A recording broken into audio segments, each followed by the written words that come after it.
Meus irmãos, a paz do Senhor para vocês que estão aí conosco. Senta aqui, Daniel. Tá aí direitinho. Estamos com o pastor Júnior. O pastor Júnior veio nos atender nessa quinta-feira, na nossa quinta de adoração. O pastor Júnior foi missionário na África por 12 anos e hoje foi uma noite abençoada. E ouvimos a palavra de Deus, o pastor Júnior pregando aqui, irmãos. E eu trouxe o pastor Júnior até porque, por uma questão da palavra ser, digamos, a realidade, né? A realidade, ela confronta as pessoas. E eu queria que o pastor Júnior falasse sobre esses, são 12 anos, como foi a experiência na chegada lá, né? E também o retorno, como foi a adaptação lá e a adaptação aqui, né? Depois de 12 anos, realmente é uma dificuldade de adaptação.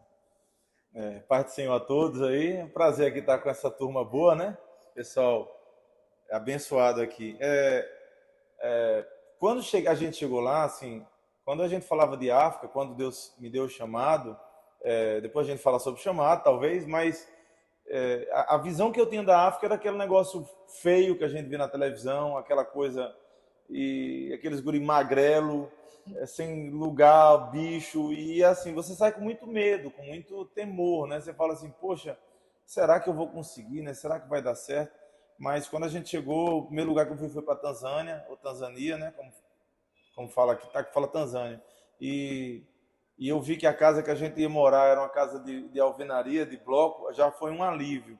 Mas eu lembro que eu cheguei na rodoviária, tinha muitos ônibus, eles falavam uma língua, lá na Tanzânia eles falam Swahili, e a língua do Rei Leão lá, né? O Hakuna Matata, que é realmente não tem problema, Hakuna Shida, Hakuna Matata. Eu aprendi a falar um pouco do Swahili. E quando eu cheguei lá, eu ouvi a língua, eu falei, não parece com nada, não parece com português, com japonês. E você fica meio assim, perdido, né? Meio sem saber, mas a experiência é boa porque eu acho que você ir para um campo missionário, ele te dá a noção de que você tem que ser dependente de Deus. Às vezes a gente está na igreja, a gente se acostuma a fazer a obra, a fazer as coisas, e a gente perde a dependência, a gente perde o temor. E quando você está lá, você fala, Deus, se o Senhor não fizer algo aqui, realmente eu não tenho como fazer nada. Só que Jesus já falou que sem mim vocês não podem fazer nada. Às vezes a gente ousa fazer as coisas de Deus sem Ele, mas você ir para a missão já gera esse coração que você fala, se o Senhor não me ajudar, se o Senhor não fizer algo aqui, eu não tenho como ir para frente. E eu acho que esse é o coração que Deus quer gerar na gente para tudo que a gente faz. Tá bom. Peraí, deixa eu fazer o slogan dele. Fala, Daniel. Pai do Senhor, a gente acabou aqui o culto de quinta de adoração, né? E Deus falou fortemente aos nossos corações através do pastor Júnior, que nós temos que ser um missionário, né, pastor? Amém. E eu queria fazer uma pergunta para o senhor, que eu estava meio em dúvida, assim, a questão, como é os cristãos lá na África comparado os cristãos aqui no Brasil? Porque, assim, nós percebemos que a nossa igreja tem um conforto, a nossa igreja tem climatizador, tem banda, tem um banco confortável, né? A gente percebe que o cenário aqui é muito melhor do que o de lá. E o senhor acha que tem alguma diferença no meio da adoração? Assim, quando a gente fala de África, a África é um continente inteiro, né? Sim. Então, eu vou falar especificamente de Moçambique, Tanzânia, que é os lugares que eu vivi. Mais especificamente Moçambique. É, realmente, assim, eu estava no norte de Moçambique. Existem igrejas maiores, igrejas grandes, com estrutura, mas a grande maioria das igrejas, das vilas, são igrejas, às vezes, o telhado de palha, né? E quando a gente está aqui nesse podcast aqui, está chovendo. Não dá para você perceber, mas está chovendo. Lá, às vezes, quando chove, tem igreja que não vai suportar a chuva. Tem igrejas que o teto é de zinco, né? Aquelas chapas. Então, pastor, é porque a gente assistindo alguns vídeos, eu percebo que lá o povo é meio, como é que se diz, Plínio? Meio carente, não tem a condição financeira igual daqui. Sim. E os vídeos que a gente assiste, o povo é muito alegre. Você vê o povo no Sim. culto alegre, quando vai ofertar, vai dançando. Sim. Então, apesar dessa estrutura, como eu falei, tem igrejas que têm uma boa estrutura, um bom som, mas tem igrejas também que a estrutura é muito ruim. A maioria das igrejas que a gente andava, né, nas vilas, às vezes os bancos eram troncos de madeira que você sentava no chão. Algumas tinham esteira, nem todas tinham. Algumas igrejas têm cadeiras, nem todas têm. Então tem várias realidades de igreja, né? No último ano que eu tive lá, os últimos anos eu tive a oportunidade de pegar uma igreja com som, mas a maior parte do tempo as igrejas eram, por exemplo, tinha igreja que era uma Bíblia só para toda a igreja. E o pessoal revezava para ir na igreja para ler a Bíblia, né? E a gente hoje tem Bíblia. Só que a alegria do africano é exatamente isso que choca, porque às vezes eles não têm nada, eles não têm uma estrutura boa, nem de som, nem de música, às vezes assim, de bons músicos extraordinários, às vezes é só um tambor, um batuque. Mas os caras, quando estão adorando, dançando, eles vão dançar até subir a poeira, eles vão dar o máximo de si, né? Então são muito alegres, as músicas lá normalmente são mais animadas e eles festejam muito, celebram muito. E a alimentação? Como foi a alimentação quando chegou? A questão da alimentação local, como foi a adaptação com a alimentação, né? A comida do local. Porque aqui no Brasil, meu Brasil tem dimensões continentais, né? De um continente. Eu fui para o Goiás a primeira vez, estado de Goiás, e eu sou muito atento a tudo que se está fazendo, né? Então eu fiquei olhando as pessoas como era que comiam. Porque no Goiás, a gente normalmente baiano, bota o prato de comida, vai lá e come aquele prato de comida, está satisfeito, né? Está satisfeito com a comida. E eu percebi que os goianos, não, eles botavam uma concha de arroz, um pouquinho de cada coisa, comiam e depois repetiam 2, 3, 4 vezes. Aí eu perguntei a alguém por que eles faziam aquilo. E eles ficavam observando o convidado também, se ia fazer aquele mesmo ritual. Eles achavam que a gente precisava fazer o mesmo ritual. E aí, se repetisse, era porque tinha gostado da comida. 3, 4 vezes. Para a gente aqui, já é uma falta, assim, uma coisa assim, meia de gula, né? O cara está comendo demais. Comer 4 vezes. E eu queria saber como foi a adaptação lá com a questão da alimentação. Assim que chegou, como foi que então, como eu fiquei em 2 lugares, né? A comida da Tanzânia era bem diferente da de Moçambique. Mas a comida de Moçambique, ela é muito boa, né? Ela parece com a comida baiana. Eles usam muito coco nos molhos, eles comem muito peixe.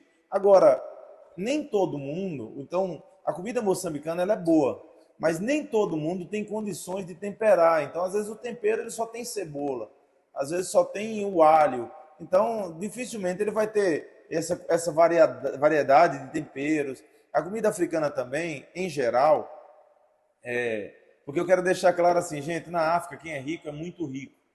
Quem é pobre é muito pobre. Então, existem hotéis, restaurantes 5 estrelas. Existem lugares também que você come no meio da rua, né? Então, eu comi comidas de todos os tipos. Tem pessoas que cozinham muito bem, mas às vezes eles não têm nada. No Brasil você come feijão, arroz, salada, purê, né? Às vezes tem 4 ou 5 coisas no prato.